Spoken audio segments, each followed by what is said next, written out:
Today's episode, we are going to share real information, real experience from a few gym colleagues that we know each other for like over 10 years. Everybody in the panel today has over 10 years of experience. I'd say probably 15, each of us, right? Maybe more. Yeah. So there's some of us that have experience with the topic today, which is going to be recovery peptides. If anyone has any experience, it's going to be shared today. This is not advice for anyone. This is just for the purposes of sharing real experience, hearing it from the person itself. I do want to mention, if I was to ever make a decision of let's just say, trying some of these recovery things, I would rather be a decision based on information that I've learned from the actual person that took it than a decision blindly and just out of nothing, right? So I think this is very valuable and is real experience. So we'll get started. Everybody will introduce themselves and share a little bit about them. So we'll get started with Evan. Yeah, my name is Evan. I've been training I'm 42. I've been training ever since I can remember, like maybe 5 years old, I remember doing pull-ups and push-ups at school, competing with all my friends. And then football came around, high school, that's when it really took off because I was always a smaller guy. So I want to get big and keep up with the big guys, I started playing varsity at a young age, so I had to keep up with all those guys I was starting and then played a little bit of college football, I was the smallest linebacker in college, so I had to keep up with like 220-pound, 250-pound guys. Damn. So yeah, and I just love it. Stuck with me. So I don't know. What are you weighing in at right now? Wow. Like about 196, 200, and I'm cutting. Look at What solid. are you at your heaviest? Bro. I've always kind of, even in high school, senior year, I was 185, and I was pretty lean. People always thought I was on stuff, but I wasn't. I did bulk like in my 20s or 30s. I got up to 212, but like chunky. Yeah. Nice. I actually regret doing that because it kind of did like a lot of insulin resistance to me, So I've always been trying to get rid of that little fat that I got from that. So that's the heaviest I've been. So I've always been kind of consistent with my weight no matter what I do. Right on. Yeah. How about you, brother? My name is Valente. I started training when I was about like 20. I'm 33 now. So I was a little bit on the scrawny side. So I grew up a little bit chubby, but then in high school I started losing weight because I was in track. I did running. I actually tried for football, but I wasn't as slim as they wanted me to be, so they actually put me in D-line. But those guys were, so scrimmage wasn't fun, yeah, so my weight has always been kind of a leaner guy now, ever since I got into like my late 20s, 30s. So. My name's Yo. I started training in my late 20s. I was always active, but as far as like weightlifting, my late 20s, started really getting into it. I started off at 174 pounds, and I think at my heaviest I was 225. Right now I'm 190. So my body has fluctuated a lot since I started. So, and I really have never fallen off, been going hard ever since. And by hard, I just mean as much as I can. I start off 5 days a week. Right now I'm 6 days a week. And if I have to take time off for work, I take time off, but I get right back to it. So it's just a lifestyle. Right on. Oh. Are we going to introduce ourselves again? Yeah. I mean, We'll just share. my name is Red. I'm 35 now. Yeah, 35. I started taking weightlifting serious like right around 20. I probably weighed 130 pounds. And I had this conversation with one of my uncles, and he's like, hey, like, my 12-year-old weighs more than you. And I was like, oh, shit, like, I got to do something about this. Step it up. Yeah, so I started going to the gym, started talking to some gym folks, got on the gear. I've cycled gear on and off periodically. I'll admit that, I don't have any regrets using gear. It doesn't mean like, hey, I'm using gear, I get to work out a lot slower pace or like any of that. Like when you're on gear, you look at everybody and you're like, hey, like I'm on gear. Why is that normal guy lifting more than me? So it's always a competition. So I think like if you do choose to go that route, like it is a crazy route. It's a fun route. I don't regret any of it. I met some cool people. But now at 35, just on TRT. Right now I'm walking around like right around 163, 65, kind of fluctuates depending on if I can control my appetite or not. Okay. What about the gains, like from that experience? Oh, the gains were nuts. I probably put on 30 pounds like Were you okay? in my So first year. so you went from 135 to the 165, 170. Yeah, so like when I first jumped on gear, like I honestly like I didn't even really know how to weight lift. I think like I knew I had like a solid arm routine and like a chest routine, and that was it. So like Okay. I don't know, every other day was arm day, every other day was chest day, and I got big, but like I kind of just got big. I looked like a meatball. Okay. And then like after that, I was like, like I need to give myself some structure, give myself some shape. And so that's when I really started like falling in love with bodybuilding. And I was just like, man, this shit's fun. You know, Nice. like it's just cool. Like, you know, you bust your ass like every morning you wake up and like your body just looks different every day. Like better and better and better. Yeah, no, for sure. If you are on top of the eating and the training and enough sleep and all that stuff, you're gonna see the gains, Yeah. right? So okay, amazing. We also want to mention that Red here is a NP, so he has a lot of medical experience. He actually, can you share where you work at now? You're actually actively Oh yeah. involved. So I actively work at Game Day Men's Health in Fontana. We do hormone therapy there. So if any of you guys want to come see me, hit me up. Nice. Perfect. Yeah. So I'm Jose. I have about 15 years of lifting experience. Kind of like a summary, right? I also decided to test out and see what my body would look like enhanced. So I did that. So I trained for 10 years. And then when I was 30, I had experience with testosterone. It was just a low dose, Okay. 200. And I did that for, honestly, I didn't cycle off. I just did it for like a year and a half straight. I wasn't at a high dose, so I didn't notice any crazy effects on myself or anything like that. So I just kept it steady. I was eating 3,000 calorie plus. My mindset was set on growing. Like whatever it took, it was growing. I didn't see a purpose on being on it and like wanting to cut or be lean. Like the purpose of me being enhanced is because I want to see myself grow and develop that extra tissue, so that then you can see like more on the half natty side. Yeah. But I loved it. I gained I gained like 30 pounds, and it was a fucking amazing experience. Now I've been off of it for over 2 years. I went to like 230. I felt too heavy there. I would be at work like breathless a little bit, and it would like make me feel crazy, like what the fuck, like what, I'm tired, like whoa, your like that's lower crazy. back hurts all the time. Yeah, You're and holding all so that extra weight. so I came down to like 225, and that was great. I stayed there, and I stayed there the whole year and a half, eating 3,000 calories, lifting, and training purposely to like develop more aesthetics instead of like, example, oh, my legs are the strong point, I'm gonna fucking go hard as fuck and neglect something else. It was like, no, like let me bring up the other body parts so Yeah. that I can look more aesthetic, right? That was my idea with being enhanced and developing more. So great experience. But I do want to say, like, I first took 10 years of foundation to train, and you go through the whole experience of like the first 5 years. I didn't count any food. Like I was just training and eating whatever my mom was making and whatever.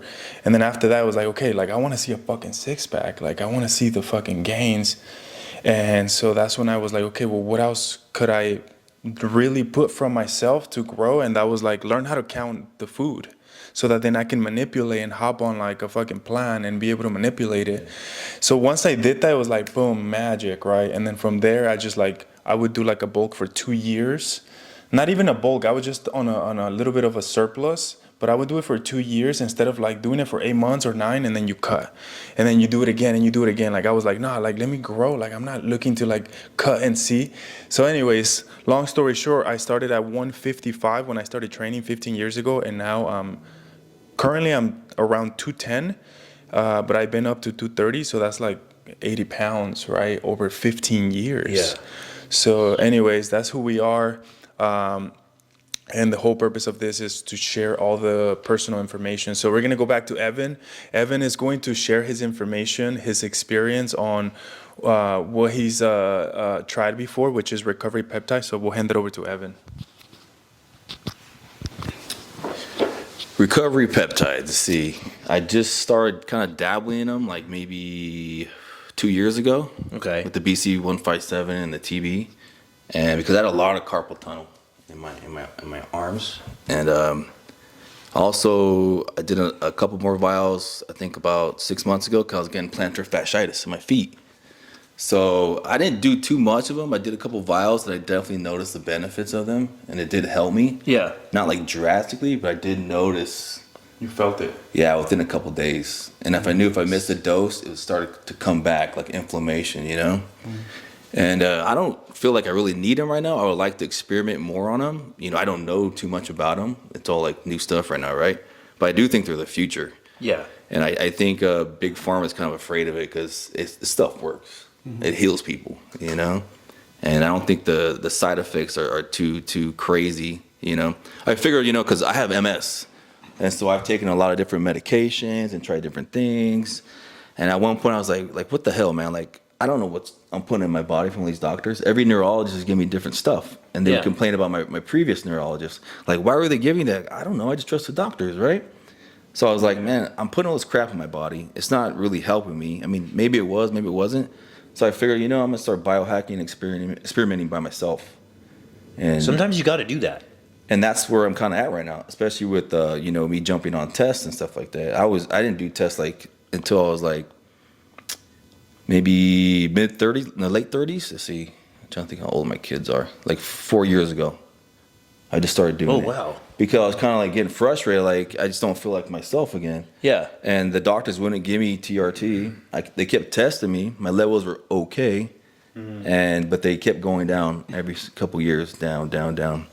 And so I tried everything, diet, you know, and it was helping me, but I was just tired of not feeling like myself again. So, So can I ask you? Yeah, go, whatever. Being on test, right? Does it keep the MS flare-ups at bay?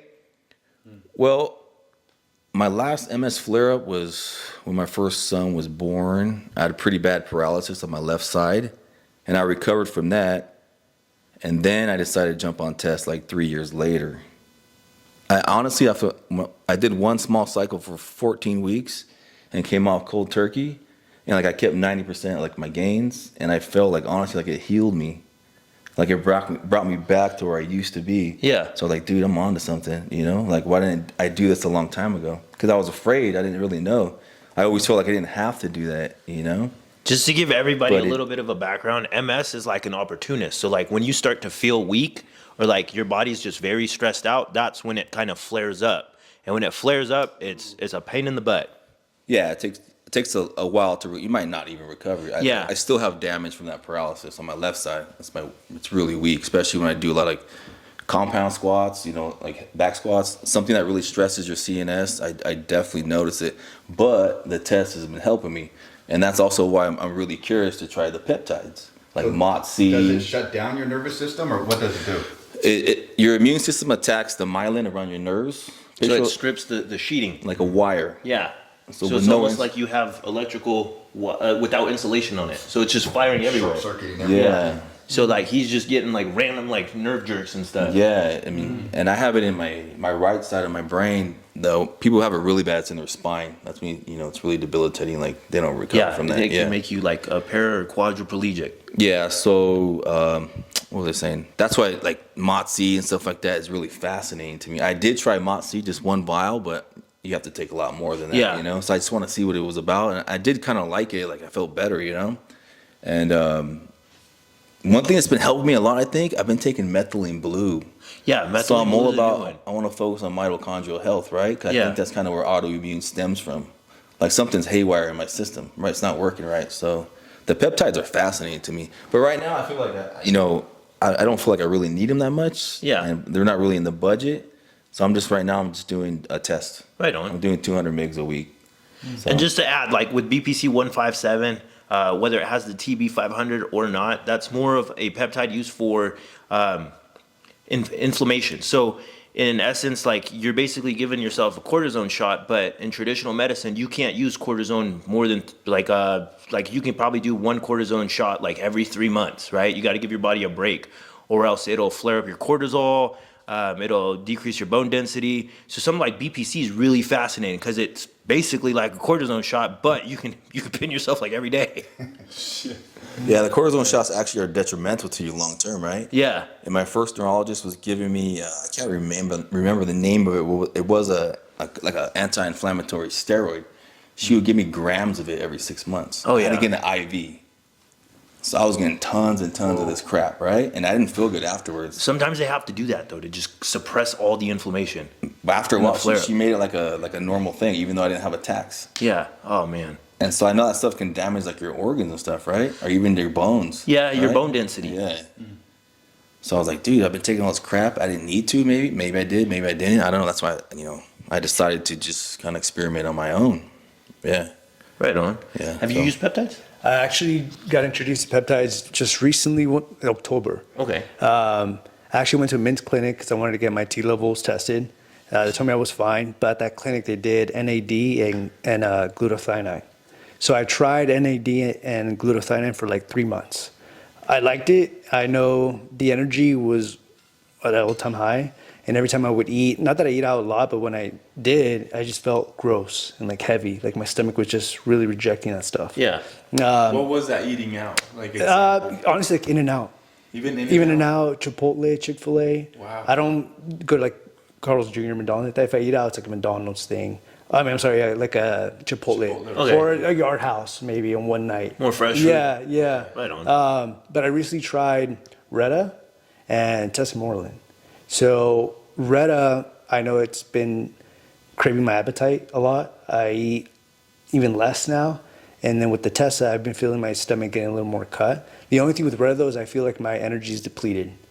So I kind of feel... that goes into the nutrition. You got to think you're eating Yeah. way less, so Right. it's gonna hit you. Right, Are you right. doing low carb, high carb, or anything specific? I was just about to say that because you mentioned something about it. Yeah, I heard that you have to keep your Yeah, the carbs protein, moderate. so- you don't want to go keto on Right. the GLPs. Right. So the carbs, I haven't been too good at. My mind is like the protein. I try to take as much, eat that's as always much protein. priority. Yeah, yeah. How many carbs are you like? If you were to think about one day, normal day, like what would that See, when be? I started, I was kind of doing it blindly. I would have maybe a meal a day, and after that, I started feeling too scrawny, too skinny. I even felt like when I was working out, I felt weaker. And what was that meal? Honestly, like like Ready, Fake, solid. Go, it was something like that. It's like it was chicken and spinach and sweet potato. Because I don't know if guys know Ready, Fake, Go in Corona. Yeah. Yeah. So I typically go there. Right on. Yeah. So it's just one of those. So for one of those, and I'll be good all day. But I just felt myself getting too scrawny almost. scrawny, Yeah. skinny. Yeah. Okay. So then I started doing protein shakes more often, kind of forcing myself to eat more. Right on. So yeah, that's kind of been where I've been at. I haven't done tests. I haven't tried that yet. I did trend when I was like 22, 23, but I started getting really bad breakouts around my neck. So it was like a 2-week thing, and then I stopped. You're like, "Fuck this." Yeah, yeah. It was like 2 weeks, and I started getting like bad pimples here, and I was like, yeah, no, and I just completely just went, dark So- on that. Yeah, if I may ask, so like currently, what are you taking now? Retta and Tessa. Okay. Retta and Tessa. Okay, Yeah. and then you're eating what, 2 meals a day, or like two what's two that look meals like? a day, and I have a protein shake in the morning, or have oatmeal in the morning that I do Okay. the night before, and then I eat again at night. How are you using your Tessa? I do 2 mg 5 times a week. Evening or mornings? Evening. Okay. Yeah. If you want to really change your body comp up, hear me out. Go to sleep. Yeah. Wake up because you're fasted from going to sleep. Yeah. Pin it then and try to stay fasted for like another hour. Okay. It'll really change your body comp up. Okay. So is tesamorelin closer to like how CJC and epamorelin, where you need to be fasted before? Yes and no. Yes and no. Because technically you could use tesamorelin like regular smorelin where you're pinning it in the evenings Yeah. more for recovery. But like if you kind of use it, because tesamorelin is kind of like what can it be comparable to? It's more of the fragment of growth hormone that helps with Right. like leaning out. Right. Okay. Yeah. So depending on how you use it in the mornings like that, it'll really help with like losing that visceral fat. Okay.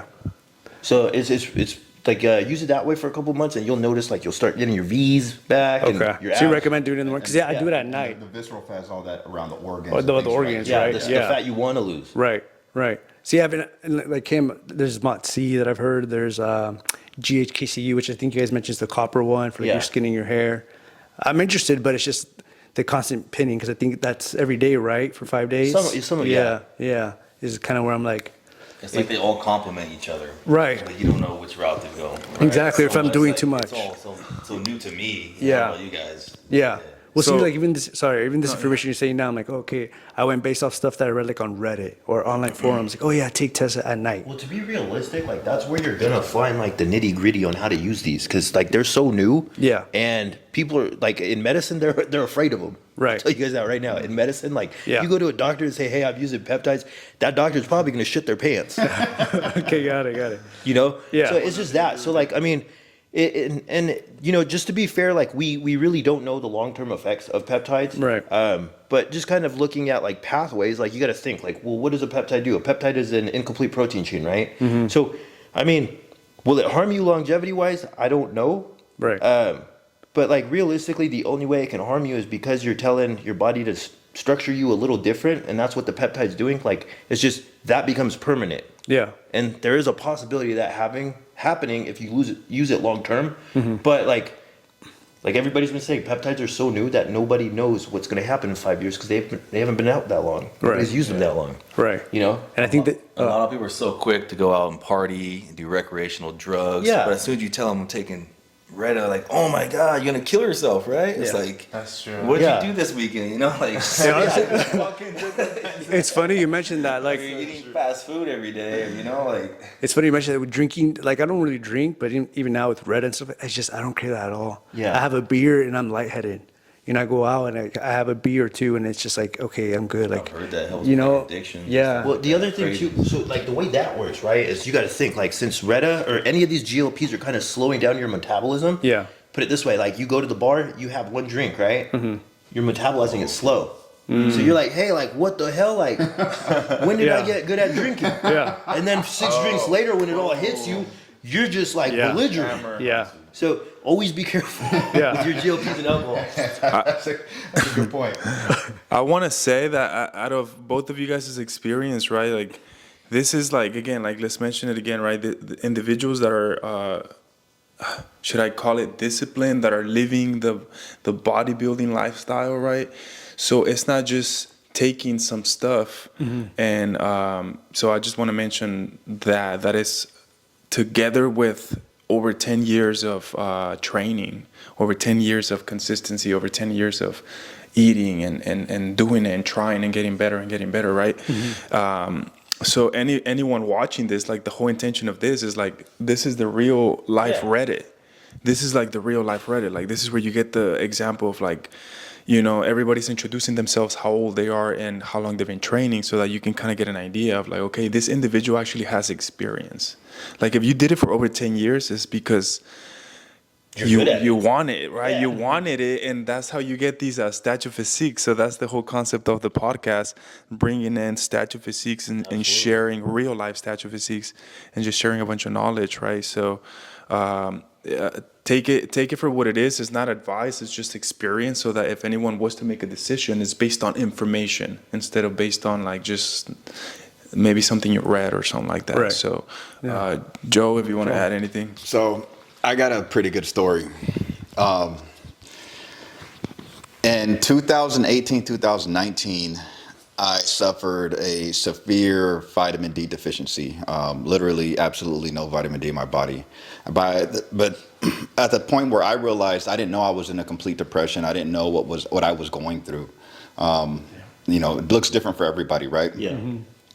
So, a friend of mine gave me Animal Stack, what is it called? Animal stack. Animal Stack. It's old school. Yeah. And so he was like, try this out, it might help. But prior to that, I was telling him, I said, you know, my back goes out for no reason, severe muscle spasms. I had a laundry list of like just things I was suffering from. And so I took the Animal Stack, and literally that week I was feeling so much better. And so I went to my doctor and I said, hey, I took this multivitamin. I'm feeling better. My doctor was like, we need to run blood tests. This is ridiculous. You're feeling better off, you know. Yeah, and prior to that, all they kept giving me were muscle relaxers, pain meds, all kinds of different things to suppress my symptoms, right? So no one was really addressing the issue of all the things I was feeling. And like energy-wise, I would go to the gym because that's all I know how to do, right? So I would go to the gym. I'm there for about 30 minutes, really zero output. I leave so frustrated, right? That was my, like, I don't know how long that lasted, but that was my routine. I would still go to the gym no matter what. That's what I know how to do. Yeah. And so blood test came back. Turns out, like I said, no vitamin D. They put me on a prescription. After that, it was like somebody turned on the lights in my life, right? It was like coming out of a hole. It was crazy, out from under a rock. And I had lingering side effects, severe muscle spasms throughout my entire body. I couldn't really work certain body parts, biceps, triceps, without them really cramping up. Like once I warm up, I was like so close, like just having warm muscles, just to being all cramped up. So I had to start pulling back at a certain point. If I sat down on the toilet and just sat there for too long, I would have a cramp from my lower abdomen all the way up, you know? So those things. And then not to do with that, a friend of ours gave us TB 500 and BPC 157. They gave us a month's supply. It sat in the house for, I would say, about 2 months. It just sat there. And then I just said, fuck it, I'm going to try it, you know? For sure. And literally, I overdosed myself, first of all, which turned out to be an amazing thing. That week, any side effect that I have had for the last years of suffering from past vitamin D issues, gone. Man. Completely gone, never came back. Damn. I was sold after that. You know? Man, if other people could hear that story, you know? Like, people are just suffering. Yeah. And they have no idea, and they go to the doctors and, like, just prescription Yeah, pills, it's just, you know? they're trying to mask it. Yeah. Right. And so now moving forward, when I have injuries, I'm like, okay, well, I'm going to give it a little bit of time. You know, I don't want to give it too much time because now I'm just suffering with the same old injury. And, you know, so I'm already preparing to get back on, you know, so I'll go on and off just depending on my injuries. Right. So, Mr. Yo, can you explain to us how you use the BPC? yeah, so I usually use a blend. So I'll use BPC 157 and TB 500 blend. And I'll get a 20 milligram bottle, which has 10 milligrams of TB 500 and 10 milligrams of BPC 157. Okay. What I do is I reconstitute it with 1 ml of backwater. And that bottle will last me 4 injections every other day. So I take 2.5 milligrams, which it would be 25 units on the insulin syringe. And so that's how I run it. I run it at a higher dose because that's where I see the most results. Okay. Very interesting. So just to explain how to use BPC, sometimes you can do what Yo did and give yourself a loading dose where you kind of inject a whole vial into you. That's totally fine. Or you can use it in increments where you're doing like 10 to 20 units daily. Okay, perfect. That was amazing. Thanks everybody for sharing all that. Yeah, thanks for sharing your input, your experiences. We appreciate it. Yep. Thank you. Stay tuned for the next episode. Nice. Yeah, I'll cut this, but it was about to literally end like a minute. It'll stop. I think we got some that good was conversation. perfect. Yeah, bro. Yeah. Are you still taking vitamin D?